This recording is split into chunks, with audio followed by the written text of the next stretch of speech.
ప్రధాని మోదీ అధ్యక్షతన 53వ ప్రగతి సమీక్ష సమావేశం జరిగింది. 30,000 కోట్లతో 9 రాష్ట్రాలు చేపట్టిన 6 కీలక ప్రాజెక్టులపై సమీక్షించారు. ప్రాజెక్టుల్లో జాప్యం వద్దని, వేగంతో పాటు నాణ్యతకు అత్యంత ప్రాధాన్యత ఇవ్వాలని మోదీ ఆదేశించారు. అగ్రిస్టాక్ వ్యవసాయంలో ఏఐ వినియోగం పెంచాలని సూచించిన ప్రధాని డిజిటల్ అరెస్ట్, సైబర్ నేరాలపై ప్రజల్లో అవగాహన పెంచాలని పిలుపునిచ్చారు. వెలిగొండ ప్రాజెక్టులో సీఎం చంద్రబాబు పర్యటన ఉండడంతో పూర్తిగా వస్తున్న పనులను మంత్రి నిమ్మల రామనాయుడు అర్ధరాత్రి వరకు పరిశీలించారు. ఫీడర్ కెనాల్, రెగ్యులేటర్ గేట్లు, జలహారతి ఘాట్, సభాస్థల ఏర్పాట్లపై అధికారులకు సూచనలు చేశారు. నిర్వాసితుల కాలనీలను కూడా పరిశీలించారు. వెలిగొండ నిర్వాసితులకు 40 రోజుల్లో 768 కోట్లు ఇచ్చామని, ఇళ్ల నిర్మాణం పూర్తయ్యే వరకు ప్రభుత్వం అండగా ఉంటుందని నిమ్మల తెలిపారు.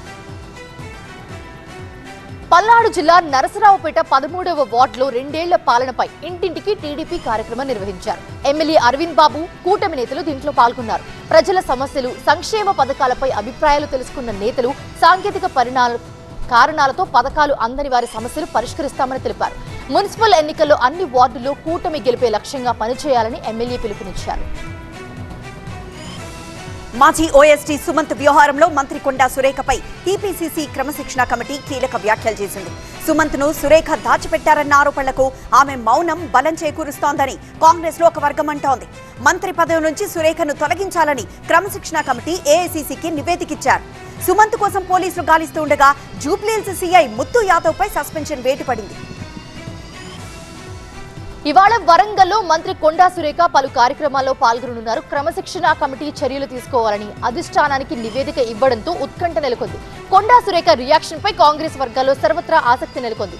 మీడియాతో మాట్లాడేందుకు మంత్రి నిరాకరిస్తుండడం చర్చనీయాంశమైంది. గుడివాడ ఏరియా ఆసుపత్రిలో 1.85 కోట్లతో ఏర్పాటు చేసిన సిటీ స్కాన్ ను ఎంపీ బాలశౌరి ప్రారంభించారు. ఎమ్మెల్యే వెనిగండ్ల రాము, మాజీ ఎమ్మెల్యే రావి కూడా కార్యక్రమంలో పాల్గొన్నారు. అనంతరం 76 లక్షలతో ఏర్పాటు చేసిన సోలార్ సిస్టమ్ ను ప్రారంభించారు. ఆసుపత్రిలో మెరుగైన వైద్య సేవలకు ఇవి ఉపయోగపడతాయని తెలిపారు. మహారాష్ట్రలోని Malegaon municipal corporation deputy mayor కార్యాలయంలో టిప్పు సుల్తాన్ చిత్రం మళ్లీ ఏర్పాటు చేశారు.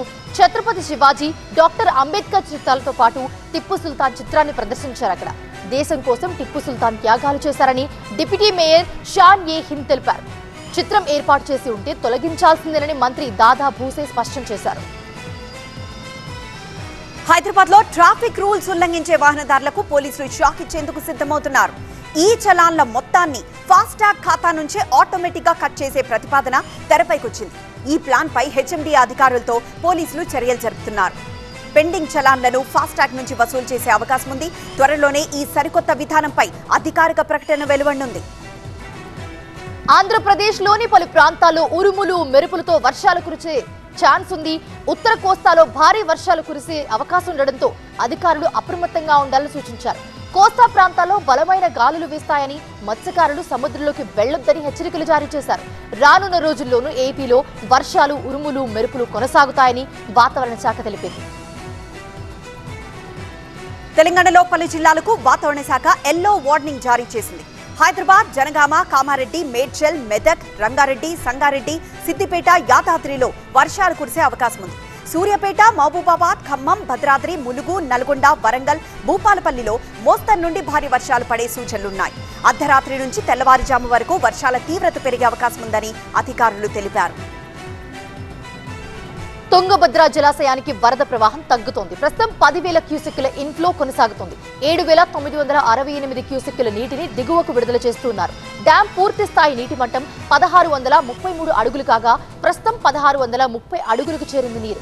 జలాశయంలో ప్రస్తుతం 95 టీఎంసీల నీటి నిల్వ ఉందని అధికారులు తెలిపారు. జూరాల ప్రాజెక్టుకు వరద ప్రవాహం తగ్గుతోంది. ప్రస్తుతం 14,000 క్యూసెక్ల ఇన్ఫ్లో కొనసాగుతోంది. 12,000 క్యూసెక్ల నీటిని దిగువకు విడుదల చేస్తున్నారు. ప్రాజెక్టు పూర్తి స్థాయి నీటి మట్టం 318 మీటర్లు కాగా ప్రస్తుతం 318 మీటర్లుగా ఉంది. జూరాలలో 9.2 టీఎంసీల నీటి నిల్వ ఉండగా 2 యూనిట్లలో 79 మెగావాట్ల విద్యుత్ ఉత్పత్తి కొనసాగుతోంది. శ్రీశైలం జలాశయానికి స్వల్పంగా వరద కొనసాగుతోంది.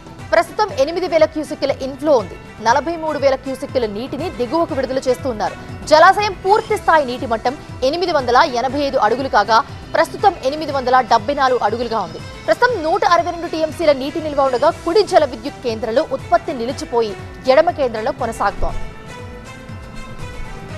నాగార్జునసాగర్ కు వరద ప్రవాహం కొనసాగుతోంది. ప్రస్తుతం 33,000 క్యూసెక్ల ఇన్ఫ్లో ఉంది. 14,000 క్యూసెక్ల నీటిని దిగువకు విడుదల చేస్తున్నారు. జలాశయం పూర్తి స్థాయి నీటి మట్టం 590 అడుగులు కాగా ప్రస్తుతం 536 అడుగులకు చేరింది.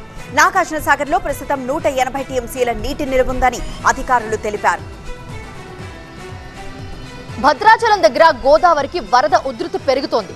ఎగువ ప్రాంతాల్లో కురుస్తున్న వర్షాలతో నీటి మట్టం 35 అడుగులకు చేరింది.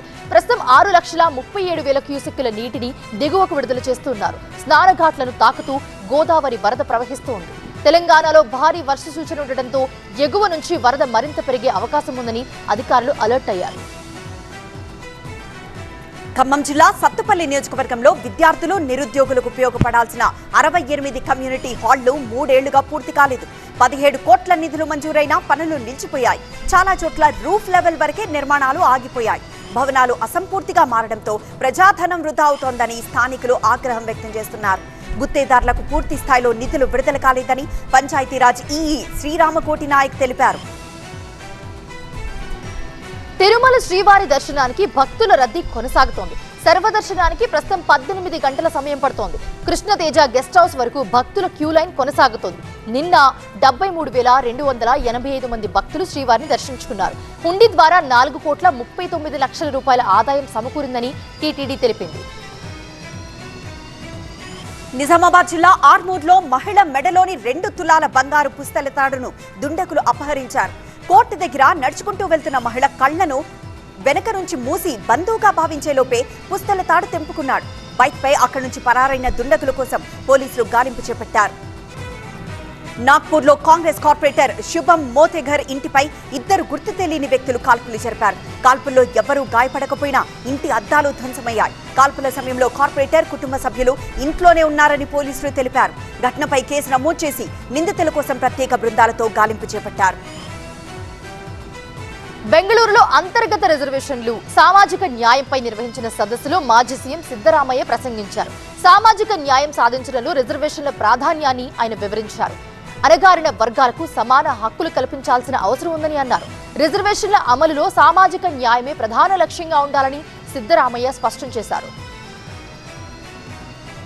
కులగణన టీఎంసీ రెబెల్ ఎంపీల అనర్హత పిటిషన్పై మంత్రి దిలీప్ ఘోష్ కీలక వ్యాఖ్యలు చేశారు. రాహుల్ గాంధీ 2029 ఎన్నికల అవకాశాలు హిజాబ్ అంశంపైన ఆయన స్పందించారు.